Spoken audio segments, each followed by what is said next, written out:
नमस्कार, मैं doctor Rupinder Sharma, assistant professor Hindi विभाग मुल्तानी मल मोदी कॉलेज पटियाला आप लोगों का स्वागत करता हूं हिंदी साहित्य की क्लास में। आज हमारे अध्ययन का विषय है महाकवि गोस्वामी तुलसीदास, भाग ख। भाग क में हम उनके जीवन वृत्त और उनकी रचनाओं की बात कर चुके हैं।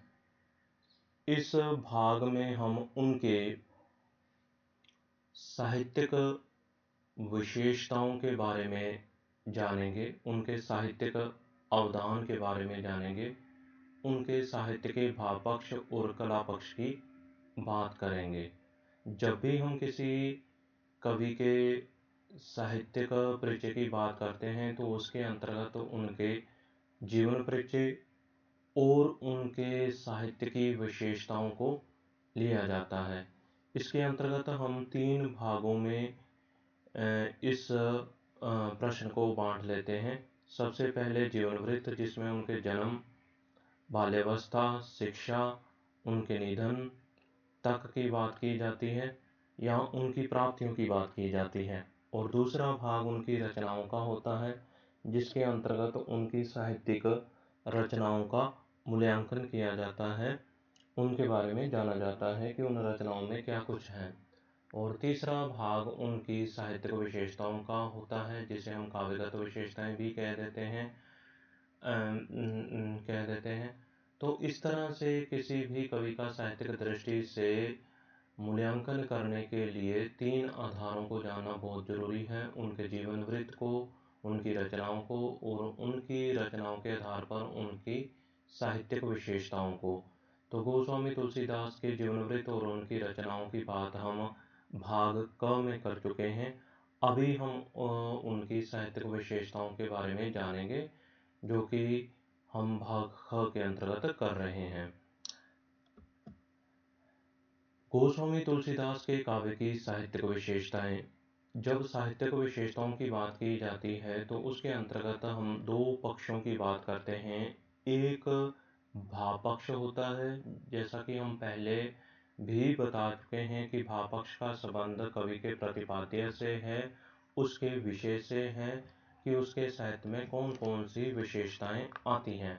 और दूसरा पक्ष कला पक्ष का होता है, जिसके अंतर्गत हम बात करते हैं कि कवि ने अपनी अभिव्यक्ति के लिए किस पद्धति को, किस प्रकार की शैली को या किस प्रकार की कला को अपनाया है, जिसके अंतर्गत उनकी भाषा की बात की जाती है, अलंकारों की, छंदों की बात की जाती है।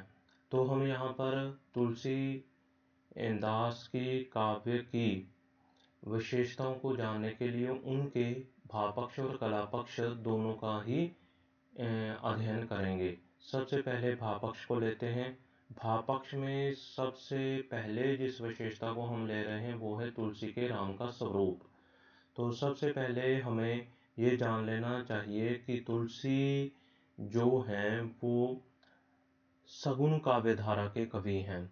सगुण काव्यधारा का ये विश्वास है कि जब जब धर्म की हानि होती है और पृथ्वी पर अनाचार बढ़ जाता है तो परमात्मा स्वयं जो है अवतार धारण करते हैं और पृथ्वी को पापों के भार से मुक्त करते हैं।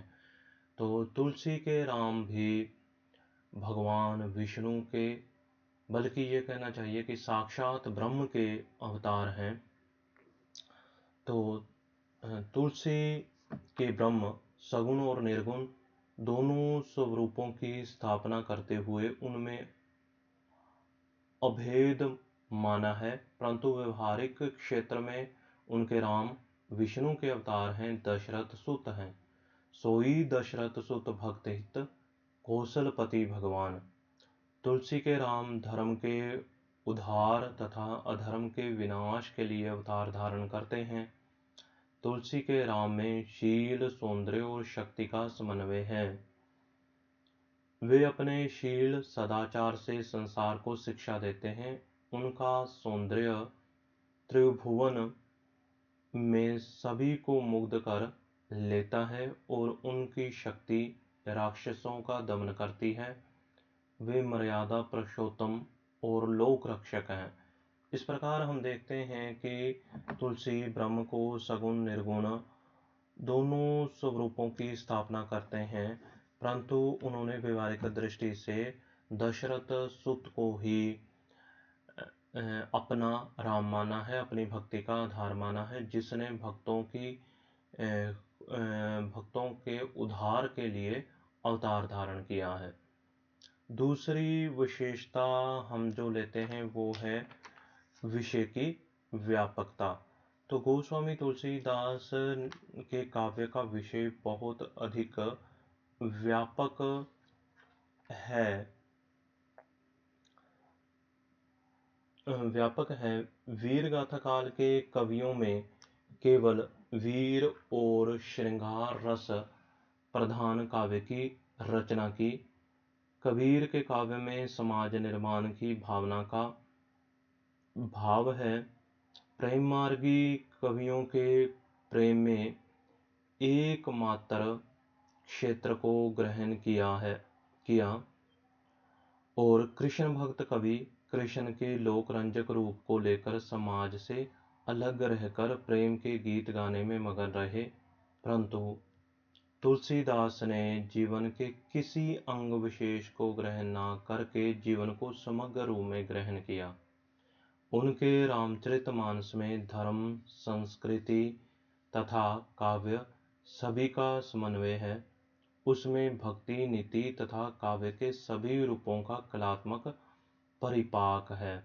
तो इस प्रकार देखते हैं कि तुलसी के काव्य का जो विषय है वो अत्यंत व्यापक है। वो किसी एकांकी दृष्टिकोण से नहीं बधा हुआ। जैसे हमने कहा कि वीरगाथा काल के कवि केवल वीर रस या श्रृंगार रस की बात करते हैं। कबीर के काव्य में समाज सुधार की भावना भारी होती है। प्रेम मार्गी कवियों में प्रेम एकमात्र क्षेत्र ग्रहण करते हैं। कृष्ण भक्त कवि केवल कृष्ण के लोकरंजक रूप को लेते हैं। लेकिन रामचरितमानस में समूचे समाज की कल्पना की गई है। समाज कैसा होना चाहिए, राजनीति कैसी होनी चाहिए, राजा कैसा होना चाहिए, इन सभी विषयों को तुलसी ने अपने काव्य में लिया है। इसके साथ साथ रामचरितमानस में सभी रसों का समावेश है। इस दृष्टि से हम देखते हैं कि तुलसी ने किसी एक विषय को ना लेकर जीवन के उसके समग्र रूप में ग्रहण किया है। तो ये तुलसी के काव्य की एक बड़ी विशेषता बनकर उभरती है। तीसरी विशेषता समन्वय की भावना है, जिसके आधार पर ग्रियर्सन जैसे विद्वानों ने तुलसी को लोकनायक कहा था। भारत विभिन्नताओं से भरा हुआ देश है, अलग अलग संप्रदाय हैं, अलग अलग धर्म हैं, उनके अंतर्गत अलग अलग दृष्टिकोण हैं। ऐसी दृष्टि में भारत में लोकनायकत्व की पदवी उसी व्यक्ति को मिल सकती है जो इन सभी धारणाओं, दृष्टियों में समन्वय कर सकता हो। तो तुलसी का काव्य में समन्वय की एक व्यापक दृष्टि मिलती है। तुलसी सच्चे लोकनायक कवि थे। महात्मा बुद्ध के समान वे समन्वयकारी थे। तुलसी सामाजिक, धार्मिक आदि सभी क्षेत्रों में समन्वयकारी प्रवृत्ति को लेकर आगे बढ़े हैं। आचार्य हजारी प्रसाद द्विवेदी उनकी समन्वयवादिता के विषय में लिखते हैं, समन्वय का मतलब है कुछ झुकना और कुछ दूसरे को झुकने के लिए बाध्य करना। तुलसीदास को ऐसा करना पड़ा है। ऐसा करने के लिए जिस असामान्य दक्षता की जरूरत थी वे उनमें है। द्विवेदी जी आगे लिखते हैं, उनका सारा काव्य समन्वय की विराट चेष्टा है। लोक और शास्त्र का समन्वय, गृहस्थ्य और वैराग्य का समन्वय, भक्ति और ज्ञान का समन्वय, भाषा और संस्कृत का समन्वय, निर्गुण और सगुण का समन्वय, पांडित्य और अपांडित्य का समन्वय। रामचरितमानस शुरू से आखिर तक समन्वय का काव्य है। अपनी इस समन्वय भावना तथा सार ग्राहिणी बुद्धि के बल पर तुलसी लोक मंगल के कवि बन जाते हैं। आचार्य शुक्ल उन्हें जनता का सच्चा प्रतिनिधि मानते हैं। तो इस प्रकार से हम देखते हैं कि तुलसी का काव्य में समन्वय की विराट चेष्टा विद्यमान है। आगे बात करेंगे उनके लोक मंगल की भावना की। तुलसी के काव्य में लोक मंगल की भावना बहुत अधिक है। उन्होंने उनके राम जो हैं वो लोक रंजक ना होकर लोक रक्षक हैं। कृष्ण भक्ति साहित्य में जहाँ कृष्ण को लोक रंजक लीलाओं का गान मिलता है, वहाँ राम भक्ति साहित्य में राम के लोक रक्षक रूप की स्थापना हुई है। तुलसी के राम मर्यादा पुरुषोत्तम तथा आदर्शों के संस्थापक हैं। राम काव्य में आदर्श पात्रों की सर्जना की गई है। राम आदर्श पुत्र और आदर्श राजा हैं। सीता आदर्श पत्नी हैं। भरत और लक्ष्मण आदर्श भाई हैं। कौशल्या आदर्श माता है। हनुमान आदर्श सेवक हैं।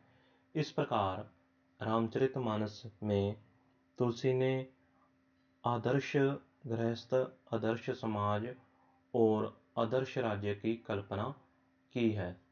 आदर्श की प्रतिष्ठा से ही तुलसी लोकनायक कवि बन गए हैं और उनका काव्य लोकमंगल की भावना से ओतप्रोत है। अगली बात जो हम करेंगे वो है तुलसी की भक्ति भावना। तो तुलसी की भक्ति हालांकि ऊपर ही आ जानी चाहिए थी जहाँ हमने तुलसी के राम का स्वरूप किया है, तो इस पॉइंट को हम ऊपर भी रख सकते हैं, तुलसी की भक्ति भावना को। लेकिन यहाँ ये पॉइंट यहाँ लिखा गया है तो हम इसी का यहाँ पर ही व्याख्या करेंगे। आप लोग इसे ऊपर भी रख सकते हैं, तुलसी के राम का स्वरूप, उसके बाद तुलसी की भक्ति भावना आ जाएगी। तो भक्ति भावना, तुलसीदास ने दास्य भाव से राम की आराधना की है। वे अपने आप को क्षुद्राति क्षुद्र तथा भगवान को महान बतलाते हैं।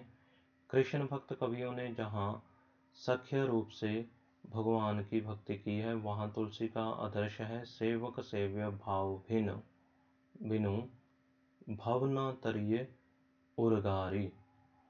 तो इस तरह से हम देखते हैं कि भगवान के साथ कई प्रकार से जीवात्मा जो है अपना संबंध जोड़ती है। कृष्ण भक्त कवि भगवान को सखा कहते हैं, लेकिन तुलसीदास भगवान को अपना सेव्य मानते हैं और स्वयं को अपना सेवक मानते हैं। तुलसी ने अपनी भक्ति को चातक के समान कहा, जिसका एकमात्र अवलंब राम है। तुलसी ने भक्ति और ज्ञान में अभेद माना। भक्ति ज्ञान ही नहीं कुछ भेदा, फिर भी वे ज्ञान को कठिन मार्ग तथा भक्ति को सरल और सहज मार्ग स्वीकार करते हैं। इसके अतिरिक्त तुलसी की भक्ति का रूप वेदी रहा है, वे वेद शास्त्र की मर्यादा के अनुकूल है। तो लास्ट वाला पॉइंट हमारे पास है उनकी काव्य में प्रकृति चित्रण का। तो तुलसी के काव्य में प्रकृति का बहुत ही मनोहारी चित्रण देखने को मिलता है। तुलसी साहित्य में प्रकृति का अनूठा चित्रण हुआ है। इन्होंने कहीं कहीं पंचवटी, चित्रकूट, वन, जंगल, नदी, पर्वत, पशु पक्षी आदि का सजीव एवं सुंदर चित्रण किया है। इनका बाह्य प्रकृति की अपेक्षा अंतः प्रकृति चित्रण में मन अधिक रमा है। इन्होंने प्रकृति के आलंबन रूप का सुंदर एवं संजीव चित्रण किया है। इस प्रकार हम देखते हैं कि तुलसी के काव्य में साहित्यिक दृष्टि से जो है निम्नलिखित विशेषताएं दिखाई देती हैं। तुलसी के राम का स्वरूप हम देख सकते हैं कि राम का स्वरूप जो है सगुण है, विषय की बहुत अधिक व्यापकता है। समन्वय की भावना तुलसी के काव्य में सर्वत्र दिखाई देती है। लोक मंगल की भावना का तुलसी के काव्य में समावेश हुआ है। उनकी भक्ति भावना जो है सेव्य सेवक भाव की है और उन्होंने प्रकृति का बहुत ही सुंदर चित्रण किया है। इसके बाद हम बात करेंगे उनके काव्य के कला पक्ष की। तुलसी के काव्य का कला पक्ष भाव पक्ष की तरह ही बेजोड़ है।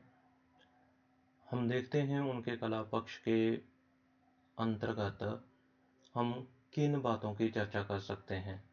उनके कला पक्ष के अंतर्गत हम उनके प्रबंध कौशल की, उनकी भाषा, छंद और अलंकृत की, उनके द्वारा अपनाई गई विविध शैलियों की, उनके काव्य के भाव और रस की हम बात कर सकते हैं तुलसी के कला पक्ष के अंतर्गत।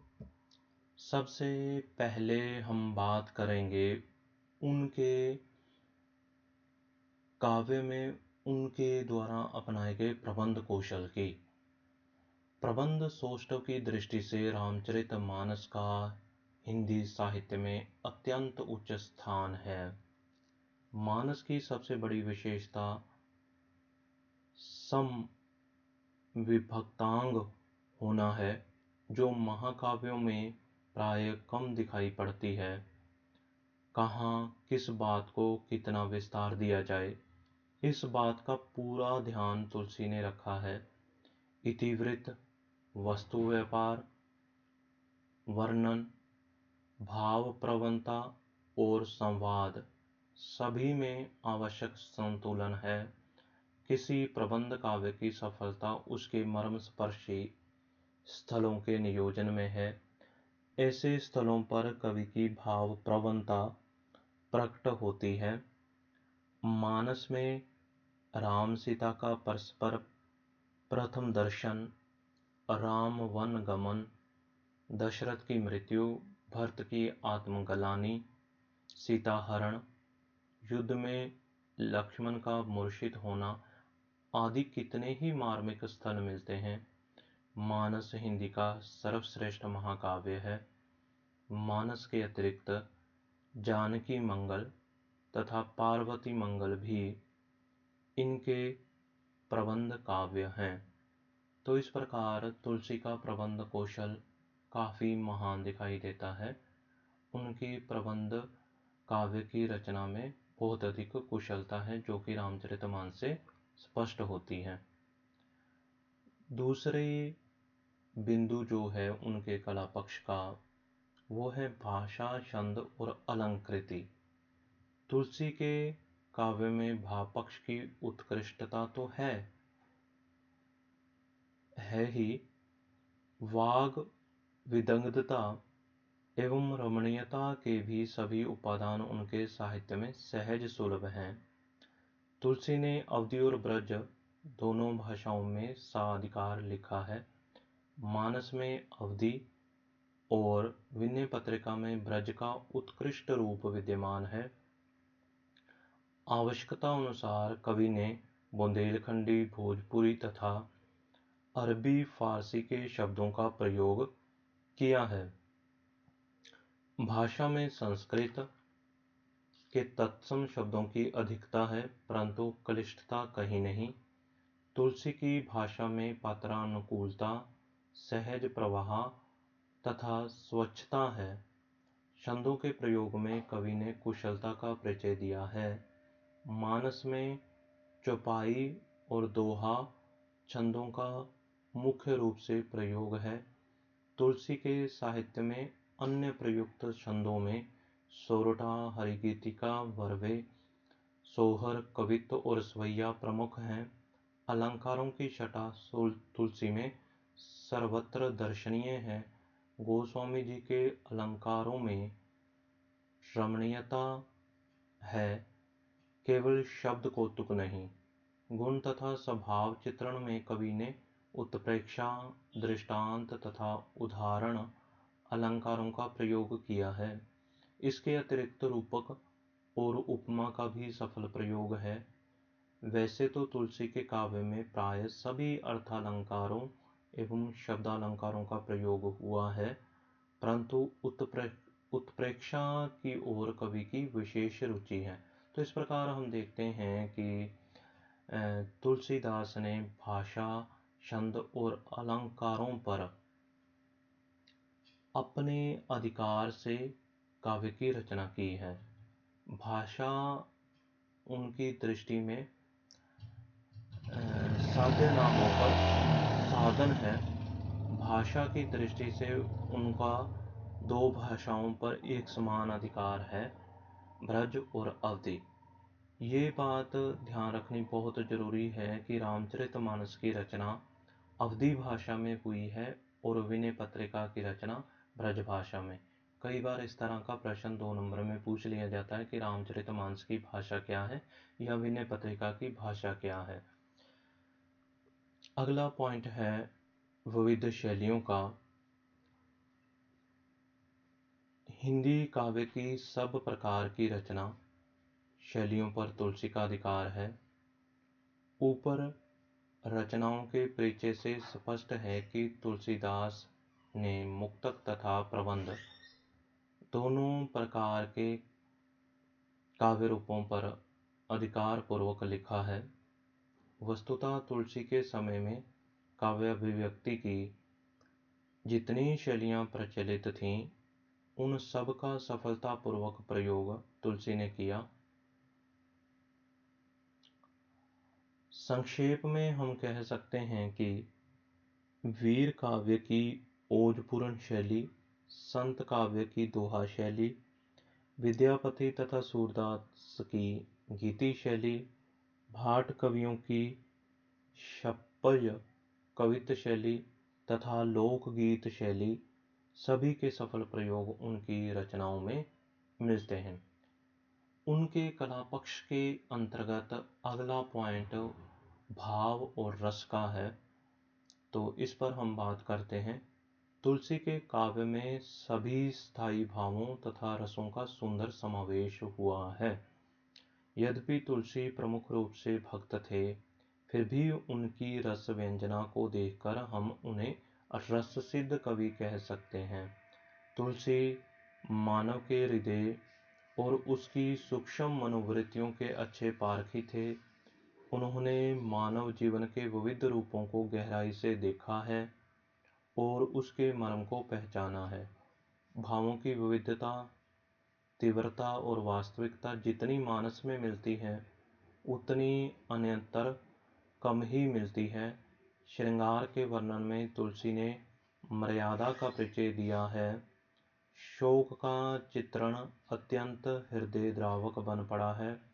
अंगद रावण संवाद में ध्वनि युक्त हास्य है। विभत्स रौद्र और वीर के उदाहरण लंका कांड में मिलते हैं। पर्वत को लेकर आकाश मार्ग में उड़ते हुए हनुमान जी अद्भुत रस का उदाहरण प्रस्तुत करते हैं। शांत रस और भक्ति रस तो उनकी रचनाओं में सर्वत्र प्राप्त होता है। इस प्रकार प्राय सभी रसों का प्रपाक तुलसी की रचनाओं में देखने को मिलता है, जो कि उन्हें एक उच्च कोटि का सर्वश्रेष्ठ कवि सिद्ध करता है।